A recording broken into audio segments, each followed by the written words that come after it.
As of November 2014, the Nintendo DS is officially 10 years old. Do you feel old yet?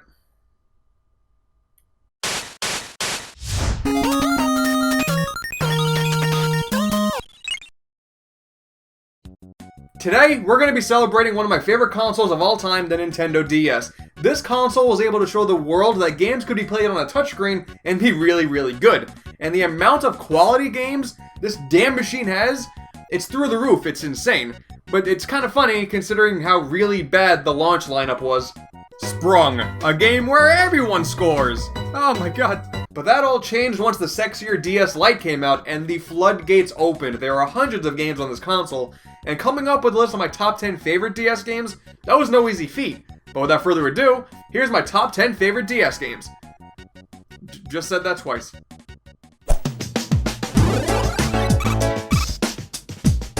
We're gonna start off this list with a puzzle game.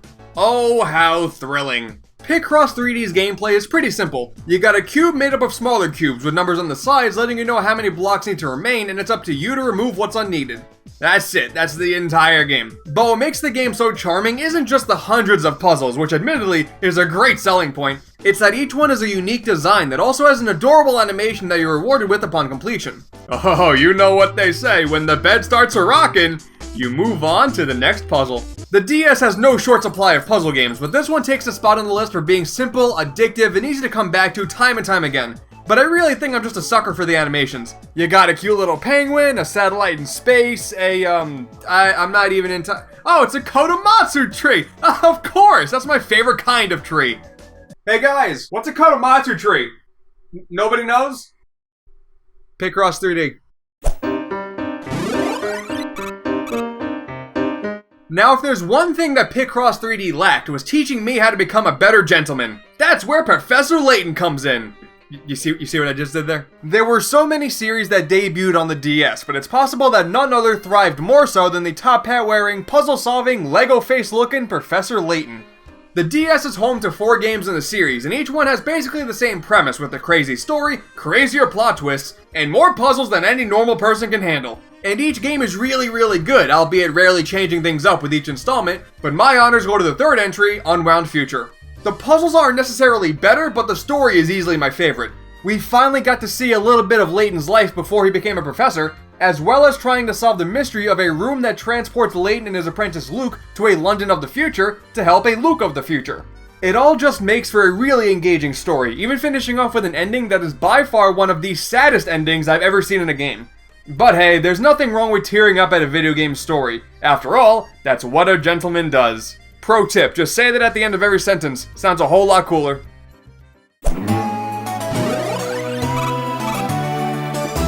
The Legend of Zelda? Only number 8 on the list? I really don't keep too in the loop with the vocal fan base, but from what I can tell, there's this idea that the DS Zelda games are bad. No. I mean, they are probably the weakest games in the series, but in a franchise with constant excellence, that's hardly a detractor. Except for those weird-ass Tingle games. But what? Both Phantom Hourglass and Spirit Tracks are very similar, but I'm gonna give the nod to Phantom Choo Choo. I mean Spirit Tracks. I just love when a Zelda game tries to do something different, and you really can't get too much more different than straight up killing Zelda within the first half hour. But no, instead her spirit joins you throughout the whole adventure, giving her a chance to actually have some character. A character that sometimes teeters on being frightening, but hey, some character. Being confined to train tracks for world exploration isn't all that ideal, but the other Zelda traits are all here and are done really well. Challenging dungeons, fun tools to use, plenty of items to collect, and fantastic music. But mostly, I'm just happy there's no Temple of the Ocean King. Ugh, I swear this temple is my own personal hell.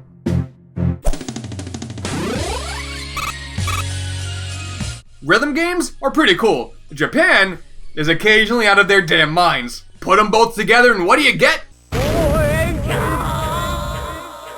This entry on the list goes to 2 different rhythm games, Rhythm Heaven and O's Tatake Ouendan 2, the latter of which never left Japan. And I can't imagine why! It was really tough for me to choose one over the other because they're both very similar. Both games feature wacky scenarios that can only see completion by successfully tapping the touchscreen in time with the music. In Rhythm Heaven, you basically work directly with the issue at hand while listening to mostly instrumentals but overall really catchy minute-long tunes. plucking onions, juggling a soccer ball in space, oh boy.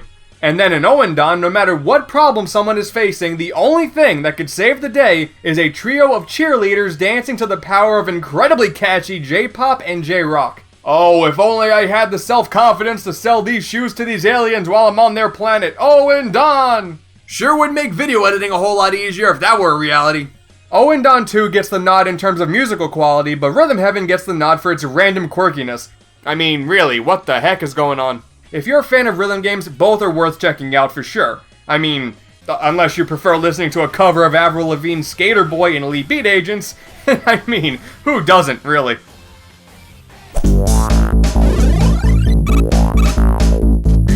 The game begins! You're dead. Wait, stop, I already did that joke! This is how Ghost Trick Phantom Detective starts. You play as the ghost of the recently deceased Sissel, who for some reason has the ability to travel 4 minutes before the death of a recently killed person and manipulate all these inanimate objects to reverse said death. And you're told of this power by a lamp. Suddenly, dying doesn't seem all that bad now, does it? It does sort of rely on trial and error a bit too much, but luckily you can repeat those 4 minutes as many times as you would like to, at the risk of pissing off the person you're trying to help. But whatever, you're both already dead, what are they gonna do, kill you? But the main focus of the game is the story, where you solve the mystery of your own death, which is a lot more complicated than you would think. There's like 1,000,000 characters involved who all play a part in it, including the Pomeranian Missile. Whenever somebody I don't know comes around, all I want to say to them is, welcome! I can't help it! Ladies and gentlemen, may I present to you the greatest character to ever exist. Although, he may be a bit too happy. Oh, and spoilers? Lynn dies. Next!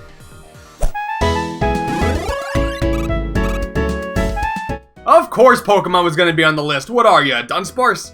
I was honestly in the group that thought each Pokemon game was really starting to feel the same. But after playing Gen 5 Black and White, I thought that substantially less. The tried and true Pokemon formula is obviously here in great effect, but it's all the stuff around it that makes this generation my overall favorite. Like, rather than mixing together every generation of Pokemon, there's nothing but new Pokemon for most of the game, which I found really refreshing since it added a sense of discovery to the whole adventure. Sure, some of the designs are a bit iffy, but hell, it's always been that way.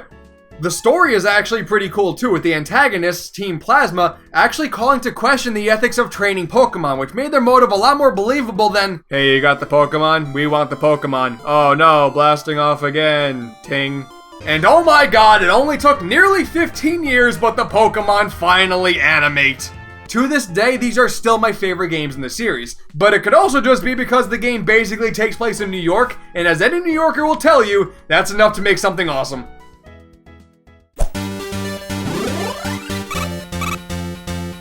Aw, yeah. Now, I absolutely adore the Ace Attorney series, if you couldn't tell. On paper, they really don't seem all that interesting. Visual novel crime solving? Boring. However, despite not having much in the way of actual gameplay, everything about the Phoenix Wright trilogy is superb. And yeah, I'm just gonna go ahead and pick all 3 games. Why not? It's my list. Shut up. The games have bright and colorful characters, some solid character development for the ones that show up throughout the entire trilogy, just fantastic music, and a nice solid sense of justice from putting the bad guys in their place. And most importantly, the word objection takes an entirely different meaning in my life now. It's also the perfect blend of serious and nonsensical. 1 minute, you're trying to solve the mystery of a murder that took place in 2 different locations at the same time of the same guy, and the next, you're arguing with your spirit medium assistant on what's different between a ladder and a stepladder. And thanks to this series, I finally know the difference. One of them has step in it. The games were even successful enough to have a pretty good movie based on the first one, and that is quite the accomplishment. I could literally go on for hours and hours about these games, but if there's one series that I try getting anybody to give a shot at least once, it's this one. Just don't be too bothered if you don't play Apollo Justice. It's not good.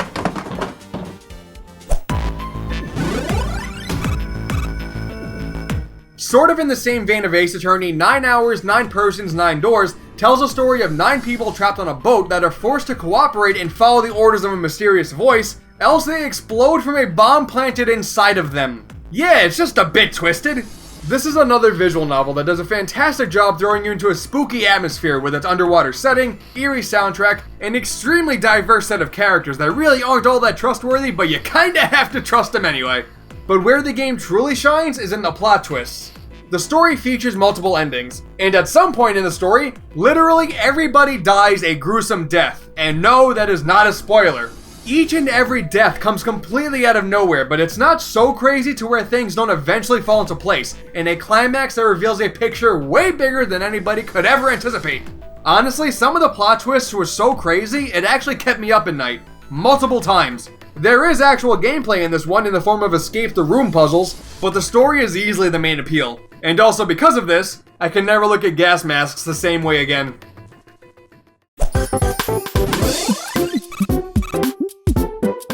Mario has done it all. Saved multiple kingdoms by the act of jumping, studied medicine, played nearly every sport under the sun, gone to space, even owned and managed a string of hotels.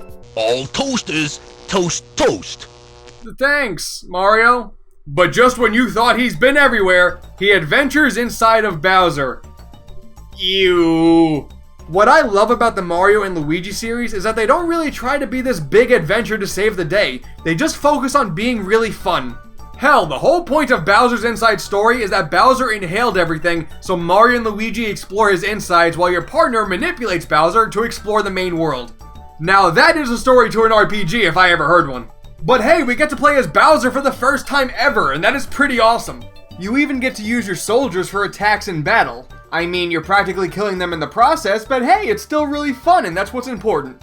And at one point, Bowser even grows to a giant size just so he can fight his own castle. Why not? The battle system is a load of fun like the rest of the games in the series, the brilliant localization leads to a bunch of hilarious moments, and it introduced the world to a sexualized block. Huh. Well, now I've seen everything.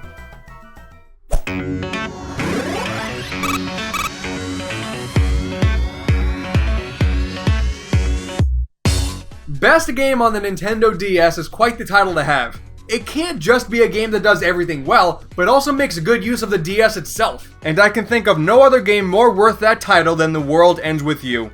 This RPG does everything extremely well, and manages to distance itself far away from the rest of the genre in the process. The art direction is incredibly stylistic, and the soundtrack ranges from rock to J-pop to techno and never once feels out of place. The story is also really well done, with an interesting do this task or be erased premise and a bunch of interesting characters. And the battle system is fantastic, managing to combine two different battle types at once, with one making really good use of the touchscreen. It's a really tough system to master, but it's so enjoyable to slash away at enemies that battles never get repetitive, which is kind of important for an RPG. And hell, your stats even change from region to region depending on what outfit you're wearing, since some styles are in, and some styles are so last week. A few sentences cannot do this game justice, but The World Ends With You is simply a phenomenal game and one of the finest examples of deviating from the norm, making something all its own, and just being so damn good all at the same time.